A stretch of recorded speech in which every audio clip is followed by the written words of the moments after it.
السلام علیکم دوستو، کیسے ہیں آپ سب؟ میں زبینہ فیاض ایک بار پھر آپ کے ساتھ میں شروع کر رہی ہوں داستان میر by Humna Rajput episode number 25۔ اور شروع کرنے سے پہلے ہمیشہ کی طرح کہوں گی کہ اگر آپ میرے چینل پر نئے ہیں، آپ نے چینل کو سبسکرائب نہیں کیا تو پلیز چینل کو سبسکرائب کر لیں، بیل آئیکن کو ضرور دبائیں، کمنٹ کر کے ضرور بتائیں کہ آپ کو میرے پڑھے ہوئے ناول کیسے لگ رہے ہیں، یہ ناول آپ کو کیسا لگ رہا ہے، ساتھ ہی اس ناول کے کون سا کریکٹر آپ کو پسند آ رہا ہے، ساتھ ہی یہ بھی ضرور بتائیں کہ آپ کس کنٹری سے میری ویڈیوز کو واچ کرتے ہیں۔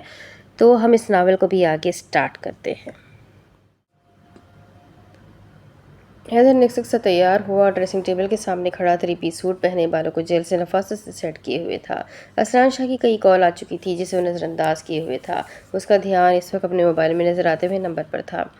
وہ پورے دن میں وہ ہر گھنٹے اس نمبر پر وانیہ سے رابطے کی تگ و دو کر رہا تھا، لیکن آگے سے جواب ہمیشہ کی طرح نرادر تھا۔ حیدر کا صبر کا باندھ ٹوٹ رہا تھا۔ سب کے سامنے خوش رہنے والا حیدر تنہائی ملتے ہی وانیہ کی یادوں میں گم ہو جاتا۔ اس کا روم روم وانیہ کی آواز سننے کو بیتاب تھا۔ محبوب اگر میسر ہو کر بچھڑ جائے، اس سے زیادہ اذیت ناک بات کیا ہو سکتی تھی؟ محبوب بھی وہ جو آپ کی محرم ہو۔ حیدر موبائل میں سے ایک ہی جواب بار بار سنتا ہوا اپنا موبائل دیوار پر مار گیا۔ ڈریسنگ ٹیبل پر رکھی ہر چیز کو تہس نہس کرتا ہوا 1 منٹ میں پورے کمرے کی حالت بگاڑ گیا تھا۔ پرفیوم کی بوتل ٹوٹ کر نیچے بکھر گئی تھی۔ پورے کمرے میں پرفیوم کی خوشبو پھیل گئی تھی۔ حیدر ڈریسنگ ٹیبل سے لگتے نیچے زمین پر بیٹھتا چلا گیا۔ وانی واپس آ جاؤ یار، تمہارا حیدر بکھر رہا ہے۔ تمہاری دوری حیدر کو مار ڈالے گی۔ اب نہیں سہ سکے گا یہ حیدر تمہاری دوری۔ حیدر اپنا ہاتھ نیچے زمین پر مارتا ہوا بے بس لہجے میں بولا۔ پورا ہاتھ کانچ لگنے سے زخمی ہوا۔ خون ابل ابل کر ہاتھ سے بہہ رہا تھا۔ اچانک سے سینے سے درد سا اٹھا۔ حیدر اپنے سینے کو مسلتے ہوئے بمشکل کھڑا ہوا۔ وہ اس وقت ملک ولا میں ولیمہ کے لیے ریڈی ہونے کے لیے آیا تھا۔ حیدر سائڈ ٹیبل پر رکھے جگ سے پانی گلاس میں نکالتے ہوئے ایک ہی سانس میں سارا پانی پی گیا۔ اس کا پورا وجود اس وقت کانپ رہا تھا۔ حیدر گہری سانس بھرتے، اپنی حالت کو درست کرتے، اپنے زخمی ہاتھ کو ٹیشو پیپر سے صاف کرتا ہوا ایسے ہی روم کو بکھرا ہوا چھوڑ کر کمرے سے باہر آیا۔ دل شدت سے دھڑک رہا تھا۔ ایسا محسوس ہو رہا تھا جیسے اس کا دل پسلیاں توڑ کر باہر آ جائے گا۔ دل میں الگ سی بے چینی سی تھی جو اپنے دل میں کئی دنوں سے محسوس کر رہا تھا۔ حیدر دھیمی چال چلتے ہوئے باہر گیراج میں آیا، اپنی گاڑی کا دروازہ ان لاک کرتے ہوئے ڈرائیونگ سیٹ پر بیٹھ گیا اور اپنی گاڑی کا رخ ہوٹل کی جانب کیا۔ وہ جانتا تھا اسرار شاہ اس کا انتظار کر رہا ہوگا اور کال نہ اٹھانے پر وہ ضرور پریشان ہو گیا ہوگا۔ ولیمے کا انتظام اسلام آباد کے سب سے مشہور ہوٹل میں کیا گیا تھا۔ اسرار شاہ، شہرام شاہ وائٹ شلوار قمیض، بلیک ویسٹ کوٹ پہنے، بال نفاست سے سیٹ کیے ہوئے اسٹیج پر کھڑے ہوئے سب مہمانوں سے مل رہے تھے، جبکہ دونوں دلہنیں برائڈل روم میں بیٹھی ہوئی تھیں۔ وہاب خانزادہ اور احد خانزادہ وحد شاہ، رضوان شاہ دونوں کے ساتھ ان کے دوست احباب سے ملنے میں مصروف تھے۔ اسرار شاہ شہرام شاہ سے مہمانوں سے فری ہو کر اسٹیج پر بیٹھے ہوئے تھے۔ بھائی حیدر بھائی ابھی تک نہیں آئے؟ شہرام شاہ اسرار شاہ کو موبائل میں گم ہوتے دیکھ کر بولا۔ چھوٹے شاہ، میں اسے ہی کال کر رہا ہوں لیکن اس کا موبائل بند جا رہا ہے۔ اسرار شاہ شہرام شاہ کو دیکھ کر اضطرابی کیفیت میں بولا تھا۔ حیدر بھائی کا موبائل بند؟ ایسا کبھی نہیں ہوا بھائی، اور مجھے حیدر بھائی کئی دنوں سے پریشان نظر آ رہے ہیں۔ شہرام شاہ حیدر کے بارے میں فکر مند ہوتے ہوئے بولا۔ وہ یہ بات کافی بار نوٹ کر چکا تھا۔ اسرار شاہ نے شہرام شاہ کی بات پر صد ہنکارہ ہوا کے سپرد کیا۔ وہ جانتا تھا حیدر کس وجہ سے پریشان تھا اور آج ہی اس نے وہاب خانزادہ سے اس نمبر کی ڈیٹیلز نکلوائی تھی، اور حیرت کی بات یہ تھی وہ نمبر کسی لڑکی کا نہیں، کسی آدمی کا تھا، اور اس نمبر کی آخری بار کی لوکیشن وانی کے گھر کی ہی معلوم ہوئی تھی۔ وہاب خانزادہ نے جب سے اسے یہ خبر سنائی تھی تب سے ہی اسرار شاہ شوق میں تھا۔ وہ حیدر کو اس کے متعلق بتانا چاہتا تھا، لیکن وہ تھا جو آنے کا نام ہی نہیں لے رہا تھا۔ اسے لگ رہا تھا کچھ تو ایسا ہوا ہے جس سے وہ سب بے خبر ہے۔ اس کی چھٹی حس اس سے کچھ غلط ہونے کی نشاندہی کروا رہی تھی، لیکن اسرار شاہ کو سمجھ ہی نہیں آئی کہ وانیہ کے ساتھ غلط، وہ بھی اس کے گھر پر، یہ کیسے ممکن ہو سکتا تھا، کیونکہ اس نے ہمیشہ صدیقی صاحب کو وانیہ کے ساتھ نرم لہجے میں بات کرتے ہوئے دیکھا تھا، جو ایک باپ کا خاصا ہوتا تھا، اور اپنے ہی گھر پر کسی کو کیا خطرہ ہوتا ہے۔ اسرار شاہ اپنے ذہن میں آتے سوال پر گہرا سانس بھر گیا تھا۔ حیدر کی گاڑی ہوٹل کے سامنے کھڑی ہوئی تھی۔ حیدر گاڑی سے نکل کر اپنے قدم ہوٹل کی اندر کی جانب بڑھا گیا۔ ہوٹل میں انٹر ہوتے ہی اس کا سامنا احد خانزادہ سے ہوا تھا۔ احد خانزادہ کی نظر اندر آتے حیدر کی طرف پڑی اور دوسری نظر اس کے زخمی ہاتھ پر۔ ہاتھ سے خون ابھی تک رس رہا تھا۔ حیدر بے حس بنا ہوا تھا۔ اسے اپنے ہاتھ کے زخمی ہونے کی پرواہ ہی نہ تھی۔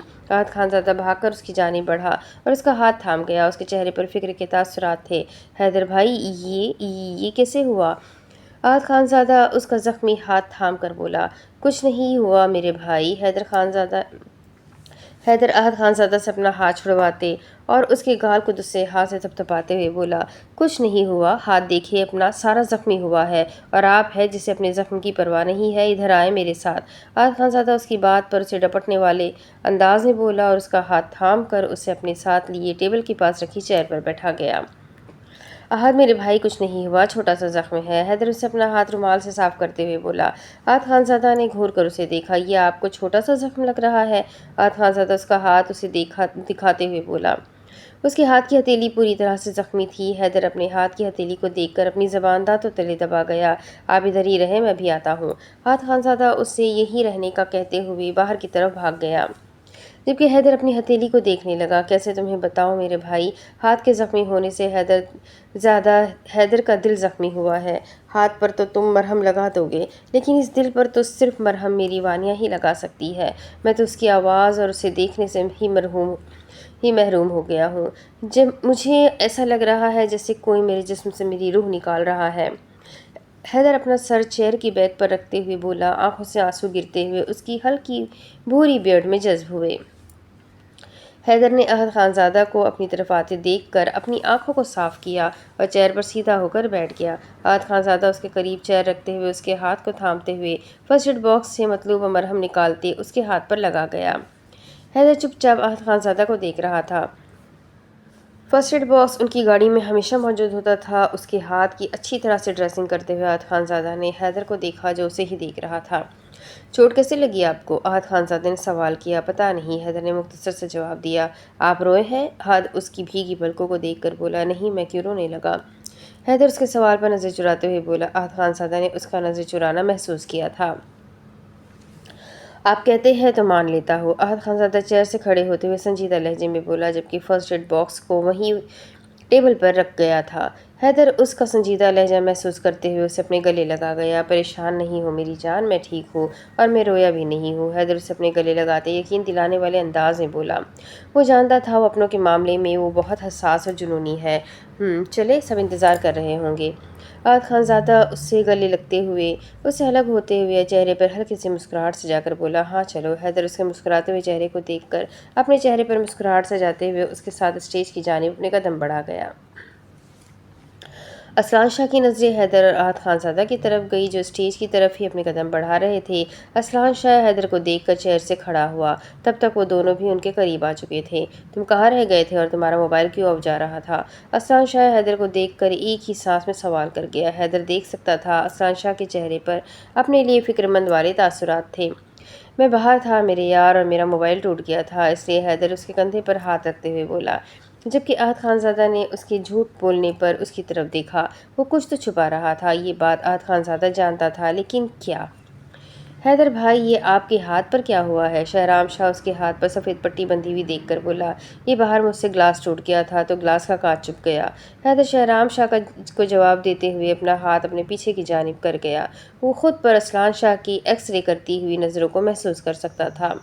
جھوٹ! احد خانزادہ کے لبوں نے ہولے سے جنبش دی۔ حیدر احد خانزادہ کے لبوں کی جنبش ہوتی دیکھ کر اپنی زبان دانتوں تلے دبا گیا اور اس کی یہ حرکت اسلان شاہ کی چیل جیسی نظروں نے محسوس کی تھی۔ تم دونوں یہی اسٹیج پر رہو، میں ابھی آتا ہوں۔ اسلان شاہ احد اور شہرام شاہ دونوں کو اسٹیج پر رکنے کا بولتے ہوئے حیدر کا ہاتھ تھام کر اسے تقریباً گھسیٹتے ہوئے ہوٹل کے قدرے پرسکون جگہ پر لے کر آیا تھا۔ حیدر کو اپنا آپ کسی کی معصوم ہیروئن کی طرح محسوس ہو رہا تھا۔ معصوم ہیروئن کی ایک غلطی پر ظالم ہیرو سے گھسیٹ کر لے جاتے ہیں۔ حیدر اسلان شاہ کی طرف دیکھ کر بڑبڑایا۔ اسلان شاہ حیدر کو سرد اور سپاٹ چہرے سے دیکھ رہا تھا۔ حیدر، میں دلہا بنا بھی تیرا لحاظ نہیں کروں گا۔ جلدی بول، یہ چوٹ تیرے ہاتھ پر کیسے لگی؟ اسلان شاہ اس کو سفید پٹی میں مقیم ہاتھ اپنے ہاتھ میں تھام کر بولا تھا۔ اسلان شاہ کا سرد اور سپاٹ لہجہ محسوس کرتے ہوئے حیدر کے گلے میں گلٹی ابھر کر معدوم ہوئی تھی۔ میری محبوبہ، بتایا تو ہے کانچ لگ گیا تھا۔ حیدر اپنا ہاتھ اس کے ہاتھ سے چھڑواتے ہوئے بولا۔ چل مان لیا کانچ لگا، پر ٹوٹا کیسے؟ اسلان شاہ اس کے قریب ہوتے اس کی آنکھوں میں آنکھیں گاڑے ہوئے بولا۔ حیدر اسلان شاہ کو خود کے قریب آنے اور اس کا حتمی لہجہ محسوس کرتے ہوئے اپنی زبان دانتوں تلے دبا گیا۔ اس وقت اسلان شاہ کو بہلانے کے لیے کوئی بہانہ بھی نہیں مل رہا تھا۔ اسلان شاہ کی نظریں اس کے ہر ایکٹ پر تھی۔ ادھر دیکھ، تو رویا تھا۔ اسلان شاہ حیدر کا چہرہ تھام کر بولا۔ اسے ایسا محسوس ہوا تھا جیسے اس کی آنکھوں کی پلکیں بھیگی ہوئی ہو۔ اسلان شاہ نے اس کی پلکوں کو چھو کر دیکھا جو نم تھی۔ حیدر نے اپنی نظریں چرائی۔ اسے لگ رہا تھا اگر اب اسلان شاہ نے کوئی سوال کیا تو اس کے صبر کا پیمانہ لبریز ہو جائے گا، جسے وہ مشکل باندھے کھڑا تھا۔ حیدر میرے بھائی، تو مجھ سے بھی کوئی بات شیئر نہیں کرے گا؟ اسلان شاہ اس کی نظریں چرانے پر بولا۔ ایسا پہلی بار ہوا تھا، وہ اس سے کچھ چھپا رہا تھا اور یہی بات اسلان شاہ کے دل پر لگی تھی۔ حیدر نے اسلان شاہ کو دیکھا اور اگلے ہی پل اس کے گلے لگا۔ اسلان شاہ نے حیرت سے حیدر کو اپنے گلے لگتے اور اس کو روتے ہوئے دیکھا۔ ہاں حیدر میرے یار، کیا ہوا ہے اور تو رو کیوں رہا ہے؟ اسلان شاہ اس کی پیٹھ سہلاتے ہوئے پریشان لہجے میں بولا۔ مجھے میری وانیہ یاد آ رہی ہے میرے یار۔ حیدر اس کے گلے لگتے ہوئے نم لہجے میں بولا، لہجے میں وانیہ کے لیے تڑپ تھی۔ حیدر میرے بھائی، اسلان شاہ حیدر کو خود سے الگ کرتے ہوئے اس کی طرف دیکھنے لگا۔ اس کی آنکھوں میں اداسی تھی، تڑپ تھی، محبوب کو دیکھنے کی تڑپ۔ اسلان شاہ اس کی آنکھوں کو اپنے ہاتھ سے صاف کیا۔ وہ جو حیدر کو وانیہ کے متعلق بتانا چاہتا تھا، اپنا ارادہ ترک کر گیا تھا۔ میں تجھ سے وعدہ کرتا ہوں، میں وانیہ کو ڈھونڈ کر لے کر آؤں گا۔ وہ جہاں بھی ہوگی، اسلان شاہ اسے تیرے پاس لے کر آئے گا، اس کے لیے مجھے امریکہ کیوں نہ جانا پڑے۔ اسلان شاہ اس کے دونوں ہاتھوں کو تھام کر بولا تھا۔ بس میرے یار، تو رو تو نہ، تو جانتا ہے نا اسلان شاہ تیری آنکھوں میں آنسو نہیں دیکھ سکتا۔ اسلان شاہ نے حیدر کے روئے روئے چہرے کو دیکھ کر کہا، جبکہ حیدر اس کی محبت پر مسکرا دیا۔ میں بھی جاؤں گا تیرے ساتھ، حیدر اس کے سینے سے لگتے ہوئے بولا۔ وہ اس وقت کوئی چھوٹا بچہ لگ رہا تھا۔ اسلان شاہ نے سرد ہنکارا بھرتے ہوئے اس کی پیٹھ کو سہلانے لگا۔ ولیمے سے فارغ ہو کر اس کا ارادہ امریکہ جانے کا تھا۔ اسلان شاہ نے وہیں کھڑے کھڑے اپنی امریکہ جانے کی ٹکٹ بک کروائی تھی، لیکن امریکہ جانے کے لیے اس کی ٹکٹ کل دوپہر کی کنفرم ہوئی تھی۔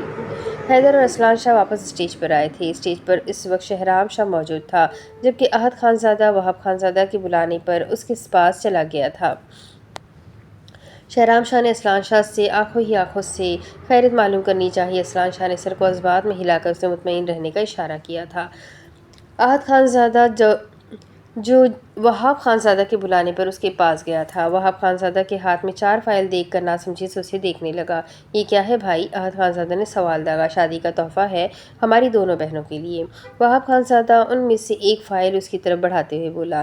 یہ تحفہ تو آپ اور فارس بھائی کی طرف سے تھا نا؟ احد خانزادہ نے سوال کیا۔ لیکن اب فارس خانزادہ کی ذمہ داری تم نبھاؤ گے۔ فارس خانزادہ اس کے کندھے کو تھپتھپاتے ہوئے بولا۔ جی کیوں نہیں، آخر میں فارس بھائی کا لاڈلا بھائی ہوں، احد خانزادہ اتراتے ہوئے بولا۔ وہ بھی سوتیلے؟ وہاب خانزادہ اس کے اترانے پر اسے یاد دلانا چاہا۔ جیلس پیپل، احد خانزادہ ناک سے کوڑ کر جواب دیا۔ وہاب خانزادہ مسکراتے ہوئے اسے اپنے ساتھ لیے اپنے قدم برائڈل روم کی طرف بڑھا گیا۔ اس وقت برائڈل روم میں پریشیں، مرحا، حوریہ بیگم، شاہجہاں بیگم اور دونوں دلہنیں موجود تھیں۔ زری آپو، کیا ملا ہے آپ کو منہ دکھائی میں؟ پریشیں، جو فارس خانزادہ کے جانے پر کتنی ہی دیر تک اداس رہی تھی، سب اس کی اداسی کو نوٹ کر رہے تھے۔ کسی کو بھی اس کی اداسی کی وجہ معلوم نہیں تھی، سوائے حیدر، احد خانزادہ اور وہاب خانزادہ اور وحاش شاہ کے۔ زرتاشا پریشے شاہ کے سوال پر اپنے گلے میں پہنا ہوا نیکلس دکھایا۔ واؤ، پیارا ہے بہت، پریشے شاہ نیکلس کو دیکھ کر بولی۔ شوہر کی دی ہوئی چھوٹی سے چھوٹی چیز بھی پیاری لگتی ہے، زرتاشا محبت بھرے لہجے میں بولی۔ آپ ٹھیک کہہ رہی ہیں آپو، شوہر کی دی چیز بہت پیاری ہوتی ہے، پریشے شاہ کھوئے ہوئے لہجے میں بولی۔ خاص کر شوہر کا دیا گیا پہلا بوسہ، پریشے بڑبڑائی تھی، جبکہ زرتاشا نے تعجب سے اسے دیکھا۔ مرحا، حوریہ بیگم کی گود میں سر رکھے نڈھال سی ان کی گود میں پڑی ہوئی تھی۔ صبح ہلکا ہلکا بخار اب شدت اختیار کر گیا تھا۔ حیدر نے اسے بخار کی میڈیسن بھی دی تھی، لیکن بخار کم نہیں ہوا۔ وہ بمشکل اپنی آنکھیں کھولے ہوئے سب کو دیکھ رہی تھی، جبکہ حوریہ بیگم آہستہ آہستہ اس کا سر دبا رہی تھی۔ وہاب خانزادہ اور احد خانزادہ مسکراتے ہوئے برائڈل روم میں داخل ہوئے۔ سب کو برائڈل روم میں دیکھ کر سب کو سلام کیا۔ وہاب خانزادہ کی غیر ارادی نظر مرحا کی طرف پڑی تھی تو ان لوگوں کو اندر آتے دیکھ کر حریہ بیگم کی گود سے وہ اپنا سر اٹھا گئی تھی۔ بخار کی شدت سے اس کا چہرہ اور آنکھیں سرخ تھی جو اسے اور بھی خوبصورت اور دلکش بنا رہی تھی۔ وعلیکم السلام، سب نے سلام کا جواب دیا۔ احد خانزادہ تو اندر کمرے میں آتے ہی نور العین کے پاس جا کر بیٹھ گیا تھا۔ اسے اپنی چھوٹی بہن سے پیار ہی بہت تھا۔ اس کا دل کرتا تھا وہ صرف اپنی بہن کے ارد گرد رہے۔ نور العین احد خانزادہ کو اپنے پاس دیکھ کر مسکرائی تھی۔ احد خانزادہ نے اس کے مسکرانے پر اس کی بلائیں لے ڈالی تھی اور ساتھ ہی اسے اپنے سینے سے لگایا۔ وہاب خانزادہ نے اپنے قدم ان دونوں دلہنوں کی طرف بڑھائے، زرتاشا کے سر پر ہاتھ رکھتے ہوئے، اور نور العین کو اپنے حصار میں لیا۔ نور العین وہاب خانزادہ کے سینے سے لگی تھی۔ بھائی کی جان، وہاب خانزادہ اس کے سر پر عقیدت سے لب رکھتے ہوئے بولا۔ وہاب خانزادہ نے احد خانزادہ کو اشارہ کیا۔ وہاب خانزادہ انہیں اپنے حصار سے الگ کرتے ہوئے ان دونوں کی طرف فائل بڑھا گیا، جبکہ ان دونوں سمیت سب خواتین نے ناسمجھی سے ان فائل کو دیکھا۔ یہ کس چیز کی فائل ہے وہاب بھائی؟ نور العین ناسمجھی سے فائل کو پکڑ کر بولی، جبکہ زرتاشا نے بھی سوال کیا۔ بھائی کی جان، یہ آپ دونوں بہنوں کے لیے آپ کے بھائیوں کی طرف سے چھوٹا سا تحفہ ہے۔ وہاب خانزادہ ان کے ناسمجھی سے دیکھنے پر بولا۔ وہاب خانزادہ نے اپنے ہاتھ میں پکڑی دونوں فائل زرتاشا کے ہاتھ میں تھمائی۔ ہم نے آپ کو بہن کہا نہیں ہے، بہن مانا بھی ہے، اور بہن اپنے بھائی کی طرف سے ملنے والی چیزوں کو لینے سے انکار نہیں کرتی۔ وہاب خانزادہ اسے نہ میں سر کو ہلاتے ہوئے دیکھ کر بولا۔ زرتاشا ان کی محبت پر مسکراتی ہوئی فائل کو تھام گئی تھی۔ شکریہ بھائی، زرتاشا نم آنکھوں سے بولی۔ وہاب خانزادہ نے مسکرا کر اسے اس کے سر پر عقیدت سے بوسہ دیا۔ احد خانزادہ نے اپنے ہاتھ میں پکڑی دونوں فائل نور العین کو پکڑائی۔ نور العین نے مسکرا کر ان فائل کو پکڑا۔ بھائیوں کی طرف سے پہلا تحفہ، یہ احساس ہی اس کے لیے نرالا تھا۔ آپ کی طرف سے تحفہ؟ نور العین اپنی آنکھیں چھوٹی کیے ہوئے احد خانزادہ کو گھور کر بولی، جبکہ احد خانزادہ تو گڑبڑا ہی گیا تھا۔ یہ میری طرف سے ہے، احد خانزادہ نے جواب دیا۔ نہیں جی، یہ تو میرے فارس لالا اور وہاب لالا کی طرف سے ہے۔ نور العین فائل پر لکھے ان دونوں کے نام کو دیکھ کر بولی۔ اللہ پوچھے ان دونوں فوٹو کاپی بھائیوں کو۔ احد خانزادہ فائل پر لکھے ان دونوں کے نام کو دیکھ کر دل میں بولا۔ احد خانزادہ نے نور العین کی گھورتی نظروں کو دیکھ کر اپنے دانتوں کی نمائش کروائی اور اس کی طرف جھکتے ہوئے اس کے کان میں سرگوشی کی۔ نور العین کی آنکھیں چمکی۔ یہ راز کسی کو بتانا نہیں، ٹھیک ہے گڑیا؟ احد خانزادہ نور العین کی طرف دیکھ کر بولا۔ جی میں کسی کو نہیں بتاؤں گی، نور العین نے فٹ سے جواب دیا۔ وہ سب بیٹھے ہوئے ایک دوسرے کے ساتھ گپ شپ لگا رہے تھے۔ احد خانزادہ اور نور العین دونوں اپنی اپنی پلاننگ میں لگے ہوئے تھے۔ تبھی حیدر، اسلان شاہ اور شہرام شاہ برائڈل روم میں داخل ہوئے۔ وہ مہمانوں کو رخصت کر کے آئے تھے۔ جو رہتے تھے انہیں وحاش شاہ اور اذان شاہ دونوں ہینڈل کر رہے تھے۔ سب کو برائڈل روم میں دیکھ کر گہرا سانس بھر گئے۔ حیدر مرحا کی طرف اپنے قدم بڑھا گیا۔ کیسی ہے میری پرنسس؟ حیدر مرحا کے قریب بیٹھتے ہوئے اس کے ماتھے پر ہاتھ رکھ گیا اور پریشانی سے مرحا کو دیکھنے لگا، جس کا بخار کم ہونے کی بجائے زیادہ ہو رہا تھا۔ حیدر نے اپنا زخمی ہاتھ اپنے پاکٹ میں ڈال رکھا تھا۔ وہ باہر وحاش شاہ اور اذان شاہ دونوں سے خوب باتیں سن کر آیا تھا۔ تبھی وہ اندر آنے سے پہلے اپنا ہاتھ چھپا گیا، ورنہ کوئی بعید نہیں تھی کہ اندر بیٹھی ہوئی حریہ بیگم اور شاہ جہاں بیگم سے بھی اسے جھاڑ پڑ جاتی۔ مرحبا بچے، آپ کا بخار تو اور بڑھ رہا ہے۔ حیدر کی پریشانی بھری آواز پر سب اس کی طرف متوجہ ہوئے۔ حیدر بچے، مجھے لگتا ہے مرحا کو ہاسپٹل لے کر جانا پڑے گا۔ حریہ بیگم مرحا کے ماتھے پر ہاتھ رکھتی ہوئی بخار کی شدت محسوس کرتی ہوئی بولی۔ میں ٹھیک ہوں بھائی، مرحا نقاہت بھرے لہجے میں بولی۔ نہیں بچے، آپ ٹھیک نہیں ہیں، آپ حیدر کے ساتھ ہاسپٹل جائیں۔ اسلان شاہ جو مرحا کے قریب آ کر کھڑا ہوا تھا، مرحا کی حالت دیکھ کر بولا۔ حیدر تو مرحا کو ہاسپٹل لے کر جا۔ اسلان شاہ حیدر کی طرف دیکھ کر بولا۔ حیدر اس بات میں سر کو ہلاتے ہوئے مرحا کو اپنے ساتھ لیے کمرے کے باہر چلا گیا۔ وہ سب ہوٹل سے گھر کچھ دیر پہلے ہی پہنچے تھے۔ سب گھر والے لاؤنج میں بیٹھے تھے۔ پریشا اور زرتاشا اپنے اپنے کمروں میں اپنا ڈریس چینج کرنے کے لیے چلی گئی تھی، جبکہ حریہ بیگم اور شاہ جہاں بیگم کچن میں ملازمہ کو چائے بنانے کا کہتی ہوئی اپنے کمروں میں چلی گئی، جبکہ اسلان شاہ لاؤنج میں چکر کاٹ رہا تھا۔ اس کا سالہ اس کی بیوی کو اس کے سامنے ہی بائک پر بٹھا کر لے اڑا تھا۔ اسلان شاہ ابھی تک صدمے میں تھا۔ وہاب خانزادہ اور شہرام شاہ اسلان شاہ کی حالت پر محفوظ ہو رہے تھے۔ وہاب خانزادہ احد خانزادہ اور نور العین دونوں کی پلاننگ سن چکا تھا۔ وہ ان دونوں کی طرف ایسا تاثر دے رہا تھا جیسے اس نے کچھ سنا ہی نہ ہو۔ بیچارہ اسلان شاہ لاؤنج میں چکر کاٹتے ہوئے مسلسل جل بھن رہا تھا۔ ایک دفعہ احد خانزادہ میرے ہاتھ لگے، اس کا تو میں قیمہ بنا دوں گا۔ اسلان شاہ دل میں احد خانزادہ کے خلاف پلاننگ کر رہا تھا، جبکہ احد خانزادہ اپنے بہنوئی کی پلاننگ سے انجان اسلام آباد کی سڑکوں پر نور العین کو اپنی بائک پر بٹھائے ہوئے تھا۔